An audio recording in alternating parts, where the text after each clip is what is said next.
When Princess Diana's aquamarine ring resurfaced, no one expected the storm it would ignite behind closed doors. But when King Charles made an irreversible declaration assigning the iconic heirloom solely to Princess Charlotte, it wasn't just tradition that shattered. Behind royal smiles, power plays erupted, and Meghan Markle was left silenced by a move she never saw coming. Before we go deeper into what this really means for the royal family, make sure to subscribe so you don't miss a single update. The ring was more than a gem. It was Diana's defiance, her independence, her final flourish in a world that never gave her peace. The aquamarine sparkled on her hand, not as an accessory, but as a declaration, a symbol of reclaiming dignity after the heartbreak of divorce. And when it reappeared decades later, slipping onto Meghan Markle's finger during her royal appearances, it felt as though Diana herself had passed the torch. The public adored the image.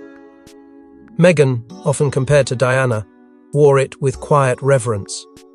It was the one tangible piece of the late princess she was allowed to carry into her royal storm, but within the palace the gesture was never truly accepted. Rumours simmered that Meghan's bond with Diana's memory made some uncomfortable, that it reawakened ghosts best left buried. For months, the question of who would inherit Diana's iconic pieces hung in the air like static. But no one anticipated how decisive and divisive the final verdict would be. In a meeting away from cameras, without press releases or ceremony, King Charles reportedly made it known Diana's aquamarine ring was to be formally and permanently assigned to Princess Charlotte. No discussion, no rotation, no room for compromise. The declaration rippled through the family in stunned silence. For Meghan, it was more than a rejection, it was a removal, a silent revocation of place and history. The woman who once represented the bridge between Diana's memory and the modern monarchy was being erased from that narrative in the most symbolic way possible. What made it more piercing was the silence. No one in the inner circle defended her. No one questioned why the decision had been made now, and not years later when Charlotte came of age. Behind closed doors, aides moved quickly to contain any potential fallout. Meghan's emotional response, one source claimed she was visibly shaken, was met with firm reminders to remain composed. Publicly, she said nothing, but within palace walls, she was isolated in ways few could see. And as the days went on, it became clear this wasn't about jewelry. This was about who had the right to carry Diana's legacy. Meghan had once been seen as that heir in spirit. Now she was being edited out. With one decree, King Charles had shifted the weight of history onto a child's shoulders and pushed another woman into silence. But this wasn't just about a ring. It was about rewriting legacy, rewriting loyalty, and ultimately rewriting who truly belongs. While the world's attention remained fixed on Prince George as the presumptive heir, a quiet, almost imperceptible shift began to unfold behind the gilded walls of the palace. Princess Charlotte, barely old enough to understand the magnitude of her family's history, was suddenly being elevated into a position few could have predicted. Hand-picked, some whispered, by those orchestrating the modern monarchy's image, she was poised to carry the essence of Diana herself, a symbolic mantle that was as much about legacy as it was about power. Charlotte's second child status, long considered secondary in the line of succession, suddenly became irrelevant in the face of a plan that placed her at the center of royal memory. The child who once played quietly in the gardens of Kensington Palace now carried the weight of expectations that reached far beyond her years. Every gesture, every public appearance seemed carefully curated to signal that she was no ordinary princess. Kate Middleton, aware of the shifting dynamics, is rumored to have worked tirelessly behind the scenes to ensure her daughter's visibility and poise, coaching, guiding, and subtly directing her public image with precision. Advisors around the palace, steeped in protocol but not blind to symbolism, began referring to Charlotte as a modern Diana, a living embodiment of the late princess's charm, poise, and elegance. Their subtle influence extended to the press, shaping narratives that positioned Charlotte not merely as a royal child, but as a young figure of hope, continuity, and emotional resonance in the monarchy's ongoing story. Within these orchestrated moves, whispers circulated among the older royals, hinting at quiet discontent. Was Charlotte's rise a deliberate snub to other royal women? Was the message being sent that history would favor the new, and those who challenged it would be left in the shadows? For Meghan Markle, watching from the edges of this unfolding drama, the impact was immediate and unsettling. The woman who had once been the focus of comparisons to Diana found herself quietly sidelined, her connection to the late princess's legacy being reassigned, if not quietly erased. Each public event featuring Charlotte seemed to reinforce this shift, a reminder that symbolism in the monarchy could wield as much power as titles or privileges. Meghan's unease grew with every carefully posed photograph, every compliment in the press, every subtle nod to Charlotte as the new custodian of Diana's memory. The palace, deliberate and strategic, was signaling a transformation that could not be ignored, a recalibration of influence that left Meghan navigating a space she had once hoped to occupy fully. It was a delicate, almost invisible chess game of image, legacy, and lineage, with Charlotte's emergence as the centerpiece of this narrative signaling a new era. Every gesture, every moment captured, whispered of inheritance and authority, positioning the young princess as both a tribute and a pivot point for the monarchy's future. The juxtaposition was stark.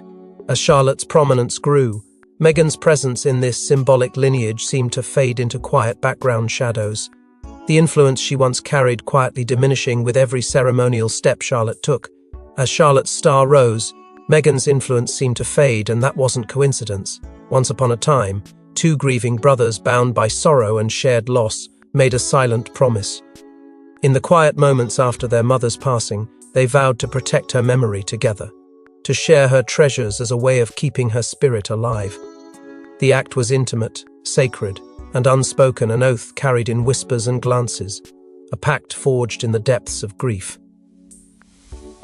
Among those treasures, Diana's aquamarine ring held a weight that went far beyond its beauty. It was a piece of her essence, a symbol of resilience, of elegance, of the woman who had challenged conventions and won hearts. For Harry, the ring was more than a jewel. It was a tether to his mother, a link to the love and guidance he lost far too early. When Meghan Markle first wore the ring in public, it was a statement of connection, a visible, daring tribute that spoke volumes without words. It was intimacy made manifest, a bridge between past and present, charged with emotion that resonated across the monarchy's corridors and beyond. Yet, as the years unfolded, the quiet balance of that pact began to fracture.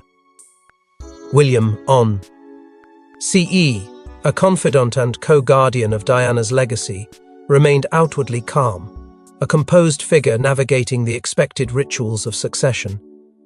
But when King Charles stepped in, decisive and unyielding, and announced that the aquamarine ring would be permanently assigned to Princess Charlotte, the foundation of trust cracked under the weight of authority. Harry was blindsided, left grappling with the realization that the promise he and his brother had made was quietly undone, stripped away by hierarchy and decree.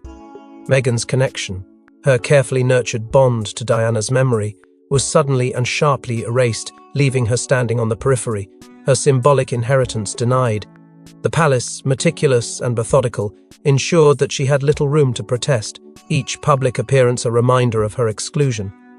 Isolation began to take root, not just in the ceremonial sense, but in the deep, unspoken emotional reality of being cut off from the narrative she had once embraced so fully.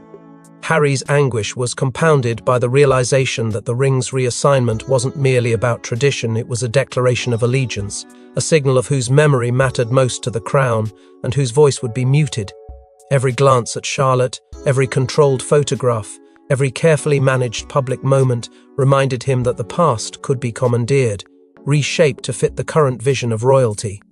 Meghan, the woman who had once been positioned as a bridge between eras, found herself sidelined, her influence quietly diminished as the crown fortified its narrative around Charlotte.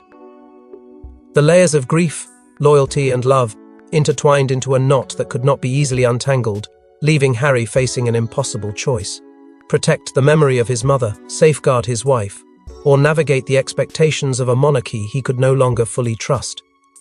Each passing day underscored the painful reality some promises, no matter how sacred, are vulnerable to power and protocol.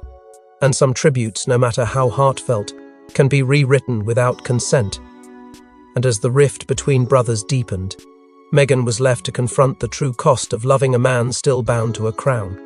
Before Meghan could voice a single concern, the palace machinery moved with precision and quiet efficiency. Leaks were contained almost instantly, press inquiries carefully redirected, and any hint of dissent was swept into silence before it could take shape. Inside those gilded walls, a network of advisors, aides, and communications experts worked tirelessly to control the narrative, ensuring that Meghan's influence over Diana's legacy could not be amplified.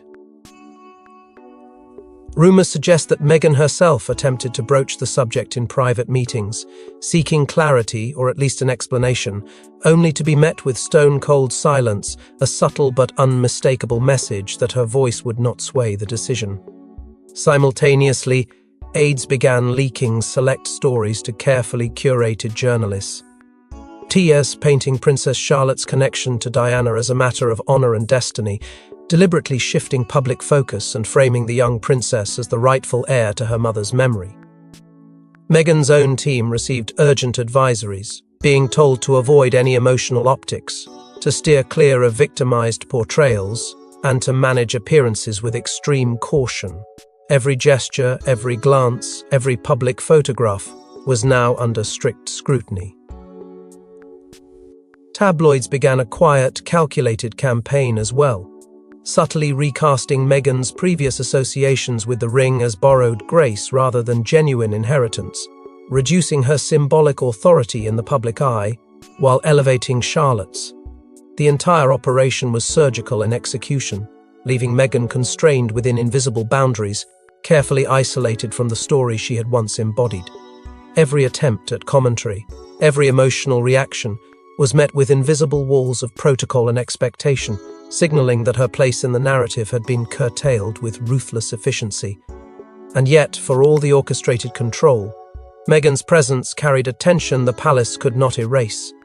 Every subtle gesture, every silent appearance hinted at resilience, a quiet refusal to be completely muted.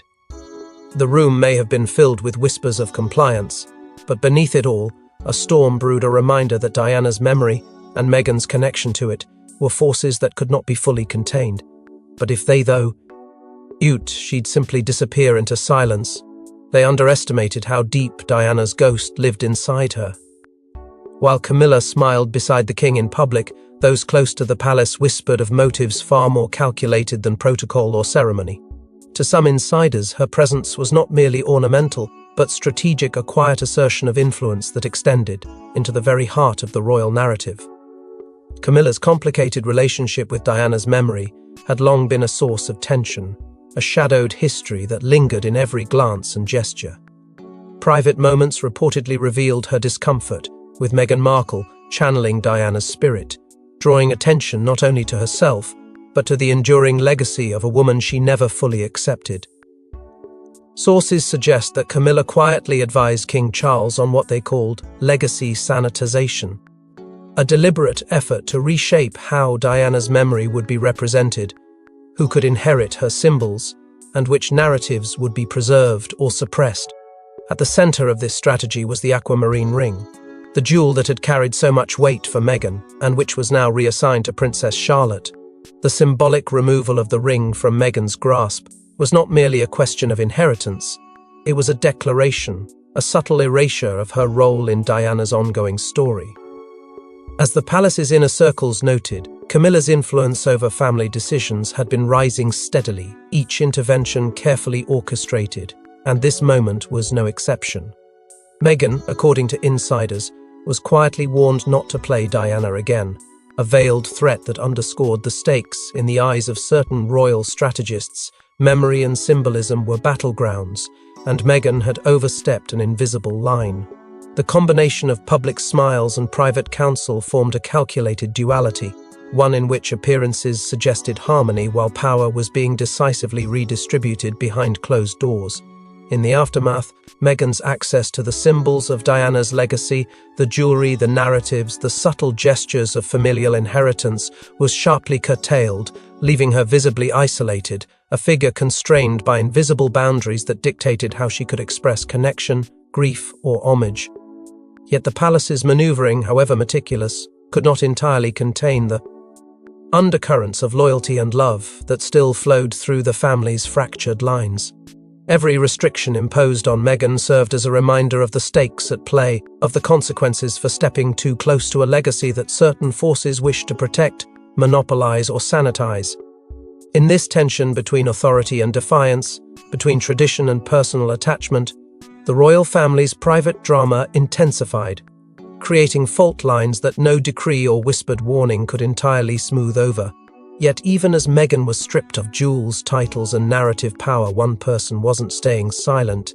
Harry, caught between the crown and the woman he loved, Prince Harry faced a crucible of emotion, unlike anything he had ever known. Every public announcement, every carefully choreographed photograph, drove home the reality: Diana's legacy was being redirected, and Meghan, the woman who had stood steadfast beside him, was being quietly erased from it. The decision was not just symbolic, it cut to the core of identity, inheritance, and the principles he had grown up believing would guide his family. As news of the ring's reassignment became public, Harry's turmoil was visible even to the casual observer. Furtive glances during ceremonies, moments of tension in interviews, and the ever-present shadow of grief flickering behind his composed exterior. Behind the palace doors, the strain intensified.